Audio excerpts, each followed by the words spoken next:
नमः शिवाय आप सभी को।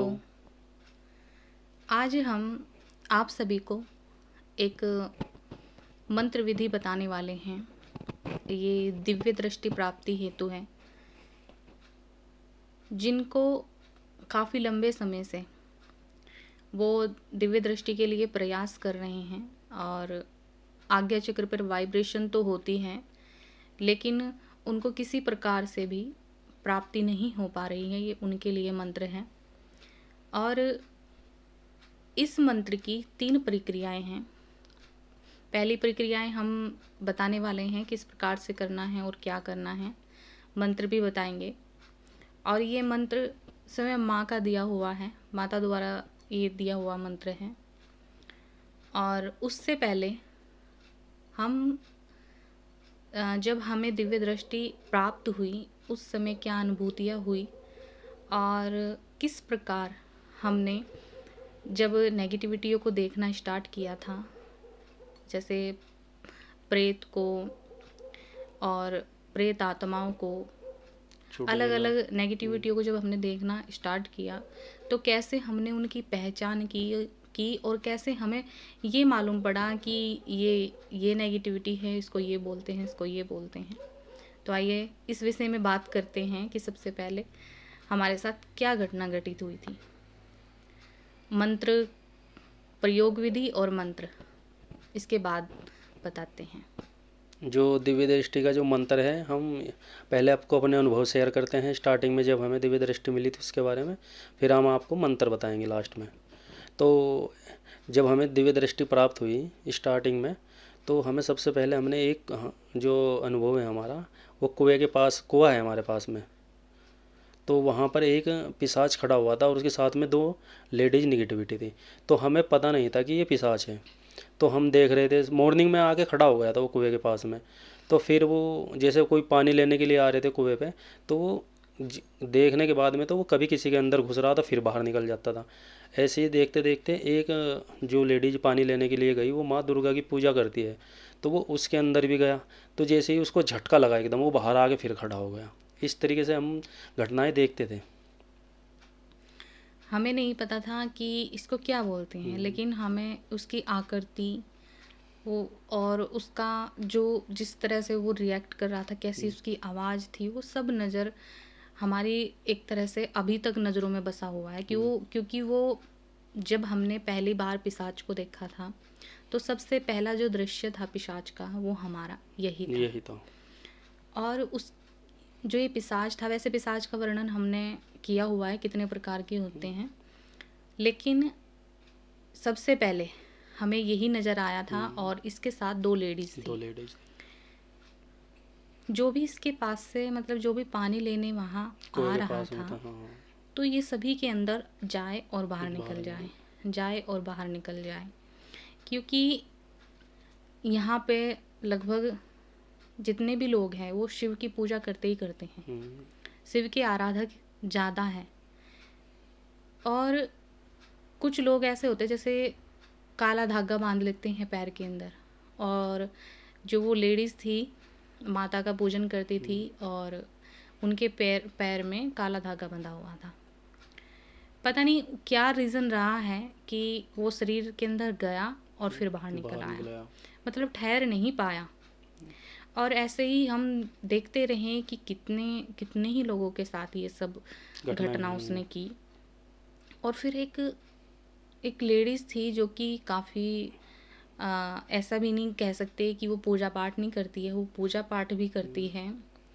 और ये भी नहीं कि वो किसी प्रकार से मलिन है या गंदी रहती हैं, ऐसा भी नहीं है। और उसको लग गया वो, लेकिन नई नई सी बात थी, हम उनको बोल भी नहीं पाए कि ऐसा है। और किसी को अगर हम ऐसा बोलेंगे तो हमें ही कोई गलत समझेगा कि ये ऐसे बात क्यों कर रहे हैं। फिर हमने देखा कि ये तो शरीर में इसके लग गया है और शरीर को धीरे धीरे इसके वर्ध अवस्था, यानी कि धीरे धीरे शरीर को सड़ाने लगा है। तो जैसे शरीर जो है वो तेज़ी से ढलना स्टार्ट हो गया है। ये प्रक्रिया हुई थी हमारे साथ। फिर हमने माँ से पूछा कि ये है क्या, इसको क्या बोलते हैं, क्योंकि हमने ना तो पहले कभी उनके बारे में कभी सुना था और ना ही देखा था। देखा था। तब हमने अपनी सिद्धियों से बात की कि इसको क्या बोलते हैं, तब हमें उन्होंने बताया कि ये पिशाच है। और इसके साथ में तो जो लेडीज हैं उनको भी बताया। फिर क्या हुआ कि हमारे जो घर के जो पितर थे वे आए हमारे पास में, वह कहने लगे कि हमारी आगे की यात्रा कराएं। जब स्टार्टिंग में आपको दृष्टि मिलती है तो बहुत ही डरावने अनुभव होते हैं, बहुत डर लगता है देख के, कि इतना भय लगता है कि बाहर निकलते टाइम पे डर लगता है कि सामने ऐसे लगता है कि अलग अलग तरह की निगेटिविटी दिखाई देती है। जब हमारे साथ ये घटना घटित हो रही थी तो हमें ये नहीं पता था कि इसको कैसे खोलना है और कैसे कैसे इसको बंद बंद करना है, कैसे प्रोटेक्शन होती है, कैसे क्या होता है, हमें कुछ नहीं आता था। और जब हम बाहर जाते थे तो कहीं भी घूमने निकल पड़े तो कभी पेड़ पे नज़र आ रही है, कभी रोड पे पड़ी हुई नज़र आ रही है नेगेटिविटी, कभी कुछ नज़र आ रहा है, कभी जो लोग जा रहे हैं उनके शरीर पे लगी नज़र आ रही है। तो ऐसी ऐसी घटनाएं हुई हैं कि बताएंगे अगर धीरे धीरे करके भी बताएं तो काफ़ी वीडियो तो अनुभव पे ही बन जाएगी। एक बार हम माता बंगलामुखी के वहाँ गए, हम दर्शन करने के लिए दोनों। तो वहाँ एक सेल्फी पॉइंट है, तो हम वहाँ बैठ गए दोनों। तो हम बात ही कर रहे थे इनके विषय में कि ये देखने में ऐसे आवाज़ निकालती है, ऐसे निकालती है। तो हमें वहाँ कम से कम 15 के करीब निगेटिविटी आ गई और हमें चारों तरफ से उन्होंने घेर लिया उस टाइम। और एक तो बोलती हैं कि ये हमारे विषय में बात कर रहे हैं, इनको अपने जैसा बना लेते हैं।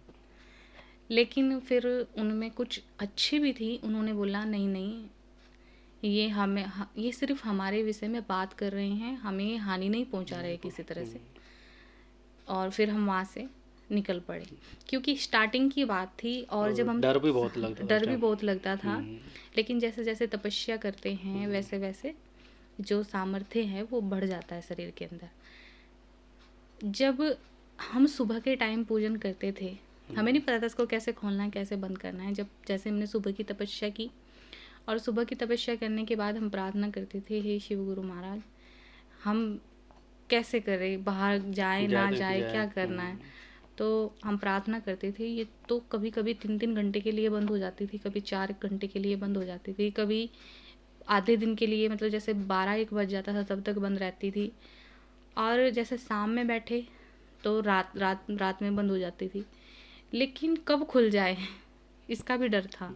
और अचानक एक दफ़ा ऐसा हुआ कि नाइट की शादी थी और हमने ऐसे ही प्रार्थना की कि देखो हे शिव गुरु महाराज, हम शादी में जा रहे हैं, पता नहीं वहाँ पे कैसे कैसी नेगेटिविटी देखने को मिलेगी, हमें तो ये भी नहीं पता उनको बोलते क्या हैं, कौन सी नेगेटिविटी है। और हम चले गए शिव गुरु से प्रार्थना करके कि जब तक हम आए हमें किसी प्रकार की कोई वहाँ पे नेगेटिविटी ना दिखे, बस यही चाहते हैं। और वहाँ तो लोगों ने ऐसे ऐसे परफ्यूम लगाए हुए और जिधर देखो उधर खुशबू ही खुशबू, क्योंकि सभी लगाते हैं। एक लेडीज़ थी, उसने थोड़ा सा अलग सी स्मेल का परफ्यूम डाला हुआ था और बहुत ही आश्चर्य होता है उस बात को देख करके। और आज भी जब हम सोचते हैं तो हमें हंसी आ जाती है कि जैसे किसी ऐसे कोई चोर, जैसे किसी के पास करोड़ों की संपत्ति होगी तब भी कोई किसी का ऐसे पीछा ना करे, कम से कम भी 13-14 नेगेटिविटी, जैसे कुछ एक्सीडेंट के थे, कुछ कैसे थे, पता नहीं अलग अलग नेगेटिविटी उस लेडीज़ के पीछे थी। सभी उसी के पीछे पीछे घूम रहे हैं। जहाँ वो जैसे वो खाना खा रही है उसकी स्मेल ले रहे हैं, खाने को झांक रहे हैं, पर अजीब अजीब सी हरकतें। और हम देख देख करके हम दंग, हम अपना खाना भी भूल गए, हम उसको देख रहे हैं कि ये कुछ क्या कर रहे हैं, अब ये कैसी कैसी हरकतें कर रहे हैं। तो ये जो परफ्यूम की खुशबू है जो लगाते हैं, कुछ ज़्यादा स्ट्रोंग होते हैं, तो सभी खुशबू की तरफ भी आकर्षित नहीं होती। वही उन सब में उसकी खुशबू की महक कुछ अलग सी थी और उसी के पीछे सबसे ज़्यादा नेगेटिविटी इकट्ठी हुई हुई थी। लेकिन फिर अपने आप ही हम तो शिव गुरु का मंत्र जाप करते रहे, और फिर धीरे धीरे हमें धीरे धीरे उनसे डर लगना बंद हुआ, क्योंकि बहुत ज़्यादा थी। फिर उसके बाद हम खाना पीना करके अपना सबको प्रणाम करके हम निकल आए वहाँ से। हमें जाने दो घर, इससे पहले हमें जाना भी, रास्ते में जाने में भी फिर प्रॉब्लम हो, हम अभी निकल जाते हैं। एक बार मैं अपने दोस्त के पास में गया, जब दृष्टि मिली थी हमें, स्टार्टिंग की बात है। तो वहाँ पर उनके छोटे छोटे बच्चे हैं दो, तो उनके घर पे खिलौने पड़े हुए थे। तो मैं जब गया वहाँ, मैंने देखा कि वहाँ 6-7 बच्चों की आत्माएं और उन खिलौने की जो उनके घर में खिलौने थे उनके साथ में खेल रहे हैं। तो हमने ये भी देखा कि हाँ, कुछ लोग देखते हैं कि घर में पुराने टूटे फूटे खिलौने रखते हैं, तो इस तरह के नहीं रखने चाहिए, क्योंकि जो बच्चों की आत्माएं होती हैं इन खिलौने की तरफ को आकर्षित होती हैं। इस तरह भी देखा है हमने। जो डरावने होंगे, जैसे टेडी बियर होते हैं जो गंदे, गंदे। ज़्यादा गंदे हुए रहते हैं टेडी बियर। जैसे कुछ कुछ टेडी बियर ऐसे होते हैं उनकी एक आँख फूटी रहती है, जैसे बटन वगैरह लगे हुए होते हैं आँख की जगह, तो वो टूट जाता है। और एक एक आँख होती है, किसी का नाक टूट जाता है। तो टूटे फूटे खिलौने ना रखें, और क्योंकि डरावने खिलौने भी ना हाँ, रखें। हाँ, क्योंकि इसमें जो है कच्चे कलवे बहुत बहुत जल्दी आ ज़्यादा थे। जाते हैं। जो अकाल मृत्यु मरे हुए बच्चे होते हैं वो इन खिलौनों में कहीं ना कहीं निवास कर जाते हैं, या फिर इनके आसपास रहने लगते हैं, जिससे कि आपके बच्चे को भी नुकसान हो सकता है, आपके बच्चे को भी प्रॉब्लम हो सकती है। तो इसीलिए इस तरह के खिलौने घर में नहीं रखने चाहिए। एक बार क्या हुआ कि हम दोनों लेटे हुए थे, तो ये भी जितने भी हम अनुभव बता रहे हैं आपको, ये स्टार्टिंग के बता रहे हैं। वैसे तो हमें रोज़ ही हम देखते हैं, अब तो कुछ ना कुछ दिखता ही रहता है। अब तो बहुत ही काफ़ी अगर बनाने लगे लेकिन हुए हम। ये सबसे स्टार्टिंग के हैं जब हमको डर भी लगता डर था। लगता था। तो एक बार ऐसा हुआ कि हमारा सोने का टाइम हो गया, 11 बज गए कम से कम। तो एक मौलवी की आत्मा, और वो हमें खिड़की से आवाज़ लगा रही है दोनों को। मैंने कहा कि भाई चले जाएगा ये। फिर उसने दोबारा ऐसे ही लगाया। तो इस तरीके से भी होता है कि कुछ आपको, जब आपको दृष्टि मिल जाती है तो ये चाहते हैं कि हमारी आगे की यात्रा हो जाए, तो मैं आपके पास संपर्क करने लगती है, ऐसी ऐसी चीज़ें आने लगती है, आत्माएं आने लगती है कि हमारी आगे की यात्रा करा देंगे। तो एक बार ऐसा हुआ कि बारिश पड़ रही थी, तो एक लेडीज़, ऊपर से गर्दन का हिस्सा नहीं था, नीचे नीचे का हिस्सा, और वो हमारे गेट के बाहर खड़ी, जहाँ हम मंदिर में जब हम तपस्या कर रहे थे, तो बाहर आवाज़, डरावनी आवाज़ निकालते हैं ये बहुत ज़्यादा। इस तरह भी होता है। और क्वेश्चन फिर ये भी आता है, और ये क्वेश्चन हमसे किया भी गया है कि क्या आपको डर नहीं लगता? बहुत डर लगा है। स्टार्टिंग की बात कहे तो बहुत ज़्यादा डर लगा है, वो हम बयान नहीं कर सकते, हम बोल ही नहीं सकते कितना डर लगा है। क्योंकि नई नई सी, जैसे कुछ लोग जो तपस्या कर रहे हैं इस विषय में, जैसे उनको दृष्टि चाहिए और उनको पता नहीं कितने कितने साल हो गए हैं, किसी को 4 साल, किसी को 5, तो किसी को 10 हो गए हैं। तो उनके लिए ये, उनके काफ़ी अनुभव होंगे भक्ति को लेकर, और उनके पास शब्द होंगे कहने के लिए, उत्सुक भी हैं वो ये सब देखने के लिए। लेकिन मेरे जीवन में ऐसा कुछ भी नहीं था कि मैं दृष्टि के लिए कोई विशेष इस तरह से पूजन कर रही थी। तो मेरे लिए ये एकदम से एक चौंकाने वाली बात थी, और डर जो था वो तो बोल ही नहीं सकते हैं, नहीं बता सकते कितना डर था। लेकिन ये है कि जैसे जैसे तपस्या करने लगे, और तपस्या के बाद इतना सामर्थ्य और इतना धैर्य और स्थिरता आ जाती है कि फिर डर ही नहीं लगता। फिर हमने दोनों ने काफ़ी तपस्या की, बहुत ज़्यादा। और डर ना लगने का सबसे बड़ा जो रीज़न होता है वो ये होता है कि जो सामने वाला व्यक्ति है, डर जब लगता है जो सामने वाला व्यक्ति है, अगर वो नुकसान पहुंचाए तब तक ही डर लगता है। और जब हमें मालूम है कि हमें जो सामने वाला बंदा है उससे हमें किसी प्रकार का कोई डर ही नहीं है, या हमें किसी प्रकार की वो हानि नहीं पहुंचाएगा, तो फिर जो डर का जो एक भाव होता है, जिससे डर लगता है, एक भय उत्पन्न होता है, वो समाप्त हो जाता है। और वही हमारे साथ हुआ है। तो फिर हमारे पास में शिवगण भी आए, इनके बारे में हम बाद में वीडियो बनाएंगे। फिर हमने ब्रह्मांड की यात्राएं भी की, ऋषियों को भी देखा, उसके बारे में भी हम आप सबको अलग से वीडियो बनाएंगे इनके विषय में। आपसे बातें करने के लिए बहुत कुछ है। जैसे हम्म, कुछ लोग बोलते हैं कि आप अपने अनुभव शेयर नहीं कर रहे हैं। बहुत कुछ है हम्म, बोलने के लिए। और ऐसा नहीं है जैसे कुछ लोग सोचते हैं कि हमें ये मालूम नहीं है, हमें ये नहीं पता है, हमें ये भी जानना है, वो भी जानना है। तो सब कुछ है। आप मेहनत करिए, आप लोगों की यात्रा भी कर सकते हैं। हम्म। जैसे पितृलोक हैं, देवलोक हैं। अमरकुंडी लोक है, चंद्रलोक है, पाताल लोक है। हमें तो पता ही नहीं था कि कुछ ऐसे भी लोक हैं, जैसे अमरकुंडी लोक भी है एक। श्री यंत्र लोक है, जहाँ यंत्र ही यंत्र है। हाँ, यंत्र लोक भी हैं। तो ये वो है, वो सफ़र है हमारी भक्ति का जो हमने एक तरह से बहुत ही खुशी के साथ और हम्म, उत्सुकता के साथ हमने इस सफ़र को एंजॉय किया है। और डरे भी बहुत हैं, आनंद भी बहुत लिया है। तो आपसे धीरे धीरे करके बताएंगे इनके विषय में भी। शेयर करेंगे। तो जब आपको दृष्टि मिलती है तो आपको थोड़ा सावधान भी रहना पड़ेगा, क्योंकि गुरु के सानिध्य में की है। अगर आप तराटक से दृष्टि खोल रहे तो फिर कौन आपकी रक्षा करेगा। मेडिटेशन से खोल रहे हैं। अगर आप खुद से भी कर रही हैं, हम्म, जैसे आजकल बहुत हैं जो हम्म, आपको ऐसे ही चक्कर लगवाते रहते हैं, पैसे लूटते रहते हैं, हम्म, लेकिन आपको कुछ प्रदान नहीं करते। अगर आप खुद से कर रहे हैं तो प्रोटेक्शन किसी भी प्रकार से, या तो किसी मंत्र के ज़रिए जी जी। या कोई अन्य विधि के ज़रिए आप अपने शरीर की प्रोटेक्शन कर ले। और तब आप थर्ड आई के लिए जो हम्म, हम मंत्र दे रहे हैं, उन मंत्रों का आप उच्चारण कर सकते हैं। या फिर आप बिना प्रोटेक्शन भी करें, क्योंकि ये स्वयं माता का मंत्र है, इसमें माँ ही रक्षा करेगी। ये है कि जिस प्रक्रिया से हम बताएंगे उसी प्रक्रिया से इस मंत्र को करना है। और इसके 3 स्टेप हैं, यानी कि 3 चरण हैं। पहला चरण हम अब बता रहे हैं, फिर दूसरा चरण हम दूसरी वीडियो में बताएंगे, और फिर तीसरा चरण तीसरी वीडियो में बताएंगे। ऐसे करके लेवल वाइज ही आपको ये करना है।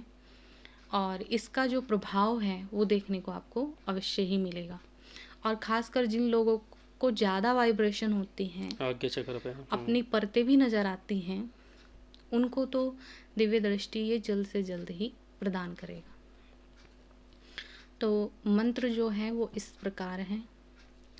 ओम हुरुम हुरुम ह्रीम त्रिकालेश्वरी मातेश्वरी माँ नमः। ओम हुरुम हुरुम ह्रीम त्रिकालेश्वरी मातेश्वरी माँ नमः। ये मंत्र है। ये इस मंत्र का उच्चारण पहले आपको इसको अच्छे से याद कर लेना है। और फिर जैसे शुक्ल पक्ष में जो भी पहला जो प्रथम शुक्ल पक्ष पड़ता है, जैसे अभी स्टार्ट भी होने वाला है, तो उससे आप इस तपस्या के लिए बैठ सकते हैं। फिलहाल चाहे आप इस मंत्र को सुन करके अभी इसको अच्छे से याद कर ले, अच्छे से अपनी जीभा पे इस मंत्र को बिठा लें। फिर उसके बाद आप प्रथम शुक्ल पक्ष से इस मंत्र की तपस्या के लिए बैठ सकते हैं। और इस मंत्र का उच्चारण आपको रुद्राक्ष की माला पे ही करना है। और इस मंत्र का जो उच्चारण होगा वो लाल आसन पर बैठ के होगा, यानी कि लाल कलर का आपका आसन होना चाहिए, उसी पर बैठ कर के ये विद्या करनी है। और जब आप ये मंत्र स्टार्ट करो तो एक कलश, और उस कलश के अंदर गंगा जल, थोड़े से चावल और एक चुटकी कुमकुम या सिंदूर उसके अंदर डालकर उसमें नारियल स्थापित कर दें। और नारियल को चुनरी उड़ा दें। जैसे हम चुनरी ओढ़ते हैं ना, उसी प्रकार से चुनरी उड़ाए। और उस नारियल को समक्ष रख के उसी नारियल के सामने बैठ करके आप इस मंत्र का जाप करें। जैसे आप इस मंत्र का स्टार्टिंग जब आप करोगे तो स्टार्टिंग 5 माला से कर सकते हैं, 11 माले से भी कर सकते हैं। और अगर आपके पास समय है तो आप इसकी 21 माला करके चले, यानी कि जैसे सुबह आपने 10 कर ली, शाम को आप 11 माला करें। इस प्रकार से आप इस मंत्र को स्टार्ट कर सकते हैं। तो हमने ये जो बताया ये मंत्र सोम दिव्य मंत्र बता रहे हैं हम आपको। तो जैसे आप इसमें साधना करेंगे तो आपको इसमें सफलता ज़रूर मिलेगी। तो आज के लिए इतना ही। बाकी जो दूसरा मंत्र होगा इसका वो भी आपको आपको बता दिया जाएगा। बता दिया जाएगा। और जो जो इस विद्या को करे वो इसी विधि से करे और इसी तरीके से करे। किसी प्रकार का किसी तरह से कोई चेंजेस नहीं रखना है इसके अंदर। और जैसे कुछ लोग बोलते हैं कि मानसिक करना है या चलते फिरते कर सकते हैं, तो इस मंत्र को आप चलते फिरते या मानसिक रूप से नहीं कर सकते। ये सिर्फ आसन पे बैठ करके ही होगा। तो आज के लिए इतना ही। नमः शिवाय। शिव गुरु की सदा ही जय हो, सदा ही जय हो, सदा ही जय हो।